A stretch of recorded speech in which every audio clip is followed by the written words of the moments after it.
Welcome back to Yang Daily. I'll be your host, Alex Cheney, bringing you all the Yang news you need to live your life right. I gotta get this episode out quick. Surprised I even had time for it. Things have been crazy around here, what with FSD and one of my parents needing surprise surgery for an artery blockage, only to find out that it wasn't blocked after all, and three of my immediate family have birthdays that we're celebrating jointly this weekend. And I'm sure you can imagine how the surprise surgery, and then not, helped out with that planning. What a mess. Anyway, we've got a lot of Yang stuff today and more when I get back, which should be Monday. You're on your own for this weekend. Don't do anything I wouldn't do, or at least clean up after. Let's roll. Quick shout out to our Tier 3 patrons, Shay Meehan and Nathan Stankowski, as well as all our other patrons. You keep us all informed and engaged. If any of you out there want to join these advocates of humanity first and independent journalism, head on over to patreon.com/YangDaily. It would only take a couple of bucks a month from each listener to keep this podcast and community going and growing into the future.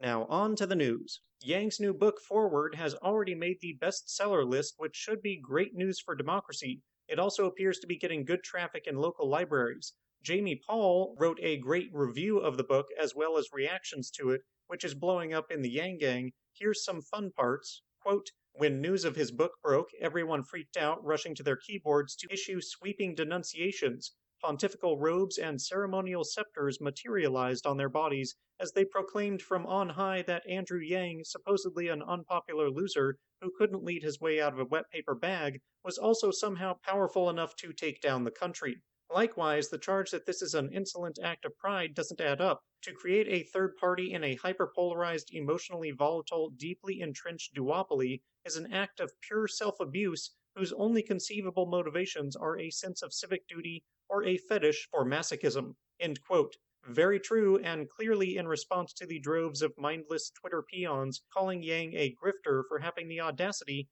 to sell a book about democracy reform while trying to achieve democracy reform. Must be the word of the month on the idiot calendar. Yang also wrote a new article titled Biden v. Trump Part 2. It lays out the reasons why it's very likely that we'll be seeing a rehash of the last election in 2024, and why Biden is likely to lose this time around. I unfortunately agree with all of it. Toward the end, Yang says, quote, "People imagine that I am setting up a third party in order to set the stage for a presidential run in 2024. That is wrong." End quote. It's a bit ironic because the rest of the article seems to set the stage for why it would be a good idea for him to run in 2024, but he's messaging recently that we can't afford to wait that long, that we have to reform democracy before Democrats lose Congress in 2022, because we may have no later opportunity. Regular listeners know that I agree with that. We need non-pluralistic voting and nonpartisan primaries before 2024.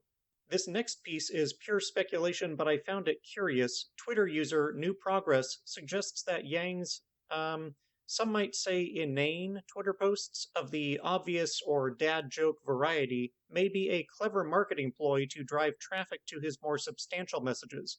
Come for the dunking on Yang being goofy, stay for the real policy solution sort of thing. All press is good press mindset. I don't know if that's the game plan, but I hope it's working. One of his recent more substantial tweets was to point out that policy and messaging which plays well with voters often doesn't play well with the media, and this is a very important disconnect. Democracy depends on voters being informed about their options. Media is the great filter in politics. It decides what ideas and narratives get access to voters, and it does not decide based on merit, but what drives attention to the media corporation. And I got a perfect example of it right after reading Yang's tweet in the form of a trending Twitter topic about Biden reinstating one of Trump's border policies. It led to an endless list of articles with titles suggesting Biden has come around to Trump's thinking on the border. But then you see from non-media sources that actually it's a Supreme Court ruling that is forcing Biden to reinstate the practice.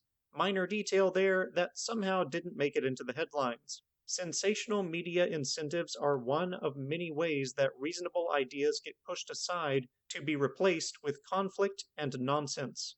Reforming media incentives is a vital plank to reforming democracy. In RCV news, Washington State has a bill in committee, so not yet voted on, to allow ranked choice voting elections across the state. The current bill requires that voters be allowed to rank at least 5 candidates for each office, assuming there are that many. It does not mandate RCV, but allows each area to use it if they wish. If you're tired of being unable to vote for who you want for fear of a wasted vote, fix it. Tell your reps to vote for better voting. Finally, I did end up rigging myself a ghetto GoPro in my car to film a drive with FSD beta. It's quite the work of modern engineering, by which I mean 2 rubber bands holding my phone to the headrest. Innovation! It's pretty rough, both the camera and the driving. If video quality is inversely proportional to authenticity, as you may have heard, you'll be hard-pressed to find a more authentic rig than mine. But I may be the only tester in my area up here in Western Washington, or at least the only one filming it, and since it's having a hard time with some things I thought were solved and which don't appear to be troubling other testers, I thought it worth sharing. Links below if you're interested. And that'll do it for today's Yang Daily. Bookmark and share the bestseller, Jamie's book review, the Biden immigration media BS, and Washington's RCV bill. Flood Congress with calls, tweets, faxes, and letters using the Resist bot or Income Movement easy contacts below. If you need help, consult Humanity Forward, the Income Movement Aid Database, the Mission Asset Fund, or United Way, and don't forget to Yang Daily.